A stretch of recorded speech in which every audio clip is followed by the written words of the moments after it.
महादेव जी कह रहे हैं, मेरे बच्चे, मैं पूरी तरह से तुम्हारी बेचैनी और तुम्हारे कष्ट दूर कर दूंगा। मुझे अब और नहीं देखे जाते।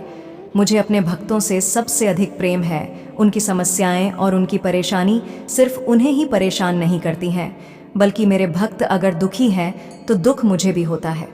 बच्चे, जो कुछ भी तुम्हारे साथ घटित हो रहा है वह नियति के चक्र का हिस्सा है। मैं स्वयं तुम्हारी परीक्षा ले रहा हूँ। इस परीक्षा के पास ही तुम्हारे ताकतवर व्यक्तित्व का निर्माण होगा। यह शक्तिशाली व्यक्तित्व ही भविष्य में तुम्हारे काम आएगा। मैंने स्वयं तुम्हारे लिए बहुत कुछ सोच रखा है जो तुम्हारे जीवन को पूरी तरह से बदल कर रख देगा। कि मेरे बच्चे, तुम्हें इतना शीघ्र निराश होने की कोई आवश्यकता नहीं है। यदि तुम्हें मुझ पर विश्वास है तो इन परेशानियों और कासन का सामना करते हुए आगे बढ़ते जाओ। एक बात पूरी तरह से तुम्हें समझ लेनी चाहिए कि इस सृष्टि में जो कुछ भी हो रहा है या जो कुछ भी होने वाला है वह सब कुछ पूर्व से ही निर्धारित है। इस संसार की किसी भी गतिविधि पर तुम्हारा कोई नियंत्रण न तो कभी था, न तो आज है और न ही भविष्य में कभी होगा। तुम केवल एक रिश्ता हो। तुम मंत्र इन गतिविधियों को होते हुए देख सकते हो। तुम भले ही स्वयं को हमेशा से इसका हिस्सा समझते आए हो, परंतु सत्य यही है कि तुम कभी भी इसका हिस्सा थे ही नहीं। इस बात को यथाशीघ्र समझ देने में ही तुम्हारी भलाई है। इस बात को जितना शीघ्र तो अनुभूत कर लोग, उतने ही शीघ्र तुम इंसान सारी गतिविधियों में लिफ्ट होते हुए भी इसे विरक्त रहोगे। मेरे बच्चे, मुझे तुम्हारे अकेलेपन का ज्ञान है। मुझे यह पता है कि तुमने जिन जिन पर भी विश्वास किया है उन सभी ने तुम्हारे साथ विश्वासघात किया है। इन्हीं विश्वासघात के कारण तुम किसी को विश्वास करने में हिचकिचाते हो, इसलिए तुम अकेला रहते हो। अकेला मनुष्य के लिए एक सीमा उचित है। उसके आगे अगर वह मनुष्य और अकेला रहता है तो उसके निश्चित ही खतरनाक परिणाम हो सकते हैं। इसी अकेलेपन को दूर करने के लिए मनुष्यों का जन्म रिश्तों के साथ होता है।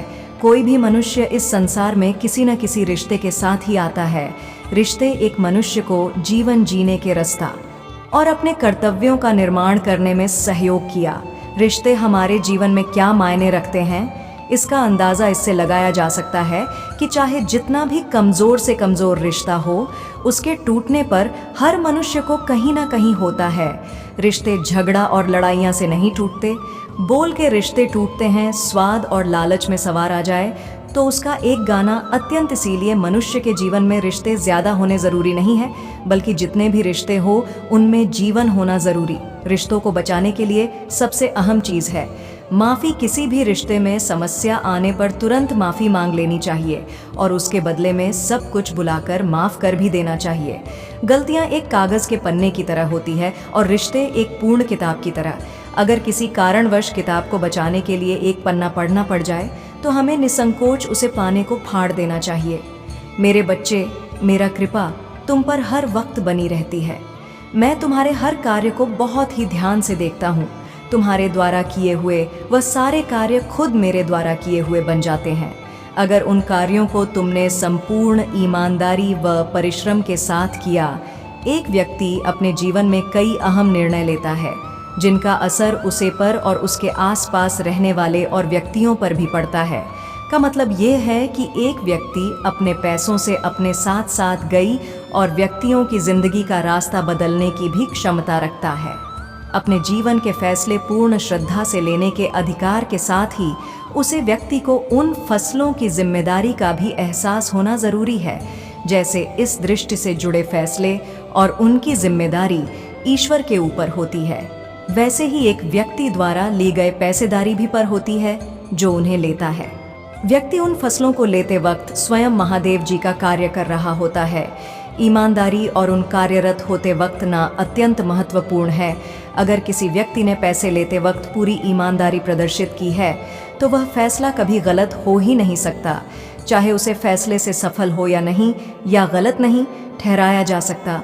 काबिल नहीं होता जो सही फैसला है, बल्कि व्यक्ति वह काबिल होता है जो ईमानदारी से टेस्ट कर उन्हें करें।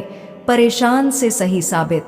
अगर उन फसलों के रास्ते पर चलते वक्त उसे किन्हीं कठिनाइयों का भी सामना करना पड़े, तब भी वह उम्मीद का साथ कभी ना छोड़े।